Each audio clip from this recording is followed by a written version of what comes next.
Halo, apa kabar kalian semua? Di video kali ini saya mau bercerita gimana pengalaman bareng ponsel dari Itel RS4 ini.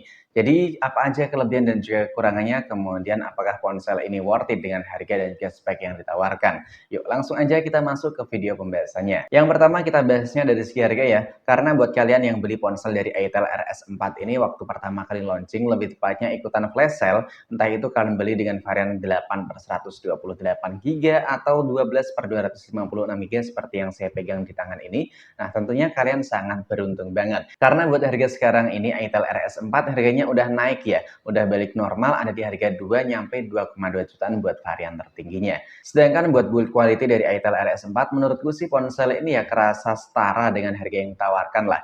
Ya emang sih kerasa murah buat urusan desain ataupun finishing yang dimiliki, terutama buat bagian kameranya. Karena menurutku emang sih kalau dilihat sekilas ini kelihatan kayak ponsel mahal ya. Tapi kalau kita lihatnya udah nyampe bosen. Maksud saya ya udah biasa lihat buat tampilan desain dari Itel RS4 ini.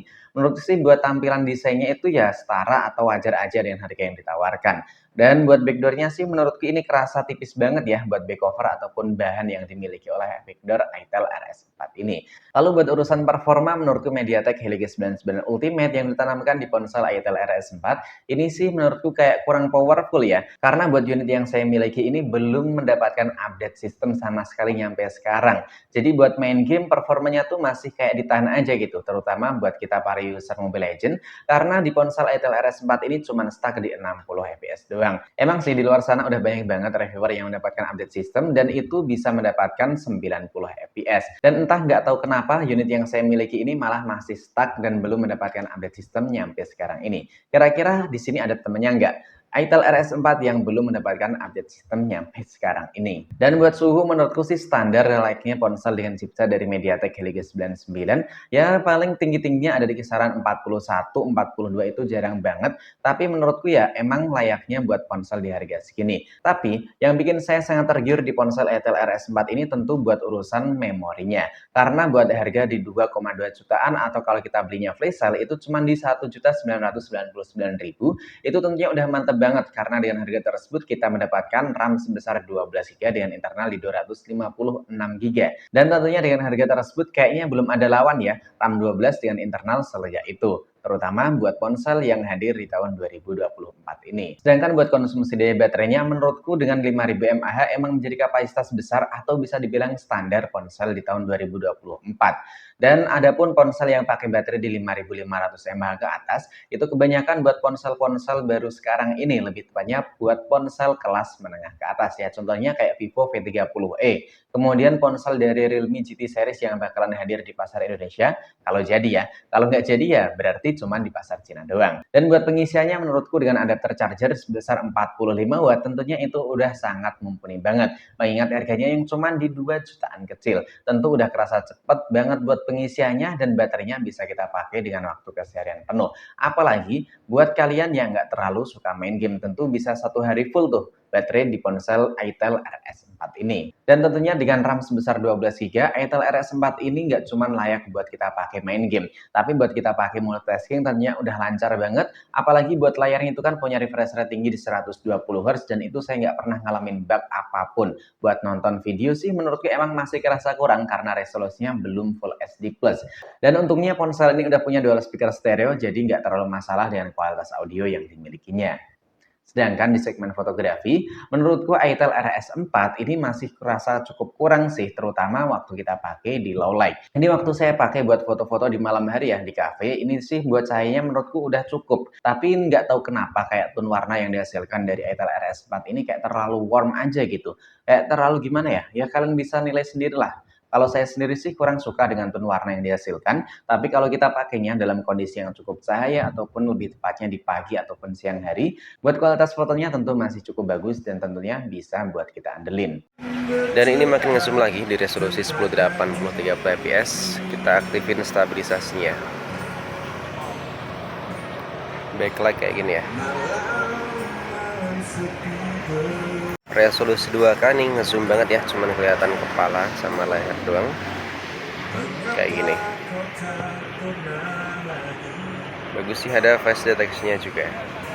Ini buat perekaman di 720 video potret. Bisanya cuman di resolusi 720, kalau 1080 nggak bisa. Di zoom juga masih kelihatan bagus nih, cuman ya masih kelihatan banyak noise-nya buat hasilnya. Ini 1080 30 fps, diaktifin stabilisasinya. Buat awan-awannya sih kelihatan bagus ya, cerah banget siang ini. Dan kita coba, cuman buat jalan sih ini kerasa stabil. Backlight-nya kayak gini ya, ada flare-flare-nya kayak gitu.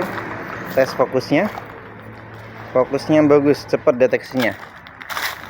Nah, hasilnya kayak gini, bagus ya.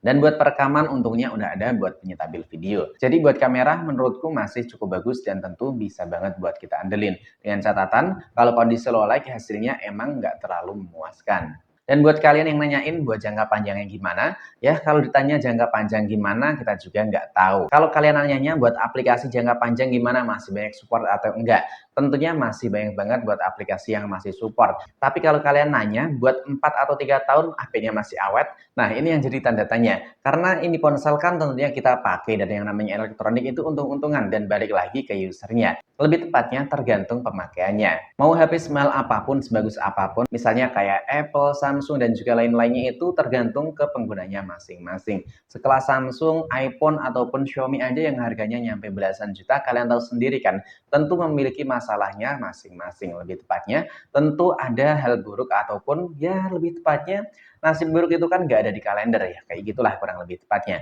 Tapi kalau kalian nanyanya after sales gimana? Nah, buat service centernya itu mudah banget sih kalau di daerah saya. Emang sih harus pergi keluar kota karena di Demak itu nggak ada. Jadi saya biasanya mainnya ke Kudus. Ya misalnya kayak kemarin waktu saya mau garansiin ponsel dari Poco M6 Pro yang kameranya ngembun itu ya. Nah di situ saya tuh cukup kaget karena ternyata di service center tersebut nggak cuman Xiaomi, Poco ataupun Redmi, tapi buat service centernya itu jadi satu dengan Transsion Team. Jadi kalian bisa nyoba tuh nanya di daerah kalian masing-masing. Kira-kira di situ tuh jadi satu atau enggak dengan Transsion Team. Karena waktu saya nanya teman-teman ya misalnya kayak di lokasi Kudus itu ya, kemudian Semarang dan juga daerah mana sih, intinya di daerah Jawa Tengah tuh kebanyakan Transsion Team dan juga Xiaomi Team itu jadi satu buat service centernya. Jadi buat kesimpulan dari ponsel Itel RS4 ini tergantung sudut pandang kalian. Kalau kalian yang nyari performa atau buat multitasking doang, nah tentunya ponsel dari Itel RS4 ini bisa banget buat kalian andelin. Apalagi kalau Itel RS4 ini udah mendapatkan update system. Tentu buat main game Mobile Legends itu udah sangat-sangat lancar banget. Sedangkan buat kalian yang jadi anak sosial media, lebih tepatnya yang mengutamakan buat nonton video, buat foto ataupun buat perekaman video, tentu ponsel dari Itel RS4 ini kayaknya harus kalian skip aja deh. Karena dengan harga segini bisa kalian tambahin sedikit lagi atau kalian bisa lirik dengan ponsel dari tipe lain yang emang berfokus di bagian fotografinya.